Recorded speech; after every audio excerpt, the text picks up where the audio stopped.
This video contains descriptions of real historical events, including violence and disturbing subject matter. All content is presented for educational purposes based on verified public records. Viewer discretion is advised. In 1971, a man in a business suit boarded a passenger jet, ordered a drink, and quietly handed a flight attendant a note saying he had a bomb. A few hours later, he had $200,000 and 4 parachutes. Then he opened the rear door of the aircraft in flight, stepped out into a freezing storm, and disappeared. He has never been found, and after 45 years, even the FBI gave up. So who was the man we call D.B. Cooper, and where did he land? It was the afternoon of the 24th of November, 1971, the day before Thanksgiving. At the airport in Portland, Oregon, a man bought a one-way ticket for a short domestic flight to Seattle. The flight was barely 30 minutes in the air. He gave his name as Dan Cooper. He was described by those who saw him as a man in his mid-40s, calm and unremarkable.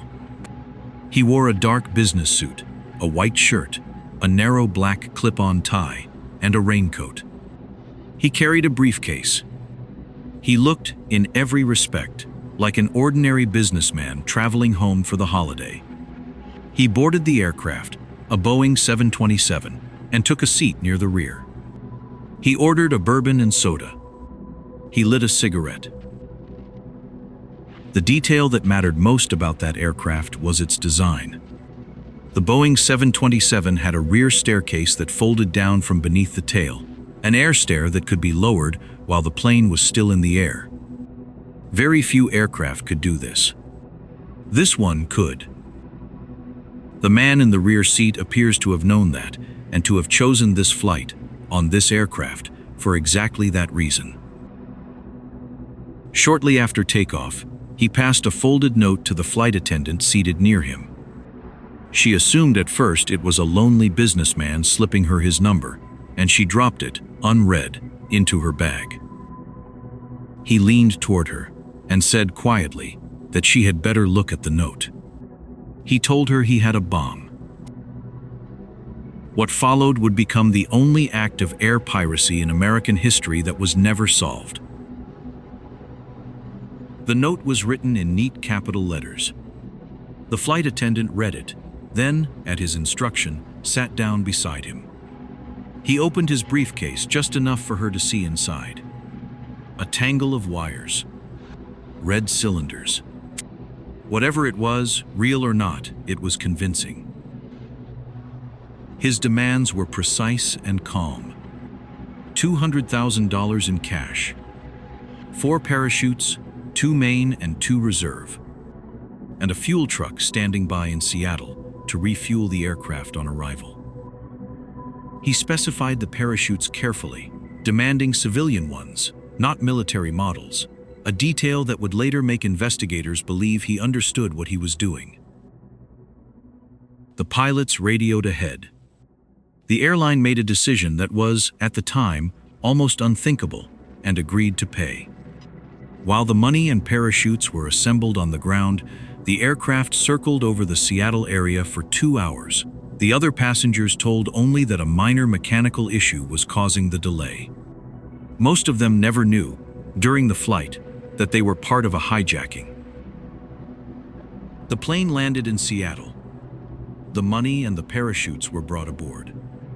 True to his word, the hijacker released all 36 passengers and 2 of the flight attendants. He kept the pilots, the flight engineer, and 1 flight attendant on board.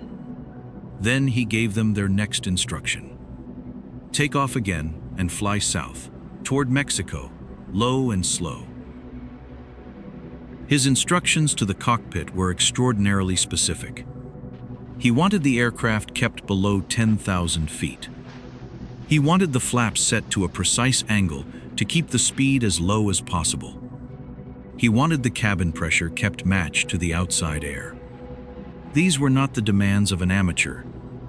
They were the requirements of a man planning to open a door and jump from a moving aircraft, and survive it. The aircraft took off into a dark and stormy night. The hijacker ordered the single remaining flight attendant to join the crew in the cockpit and to close the curtain. She was the last person to see him. As she walked forward, she glanced back and saw him beginning to tie something around his waist. The money. Somewhere over the dark forests of southwest Washington state, a warning light flashed in the cockpit. The rear air stair was being lowered. The crew felt a change in the cabin pressure, a sudden movement in the aircraft as the tail dipped slightly. They called back to him over the intercom to ask if he needed anything. He answered, once, "No." It was the last word anyone ever heard him say. When the aircraft landed in Reno, Nevada, the cabin was empty. The rear stairs were down. The hijacker was gone, and so were 2 of the 4 parachutes and the $200,000. Somewhere behind them, in the freezing dark, over hundreds of square miles of forest and river, a man in a business suit and a raincoat had stepped off the back of a jet airliner into the night. The temperature outside the aircraft had been around -7 degrees. The wind from the aircraft's speed would have hit him like a wall. He had jumped into rain, into darkness, into terrain he could not see, with no way of knowing what was beneath him. The largest manhunt in the region's history began at first light, and it found nothing. The FBI threw everything it had at the case. They had a description, a composite sketch, and one crucial piece of physical evidence: the black clip-on tie the hijacker had removed and left behind on his seat before he jumped. They searched vast areas of forest on the projected flight path. They interviewed thousands of suspects. They had the serial numbers of every single one of the 10,000 $20 bills in the ransom.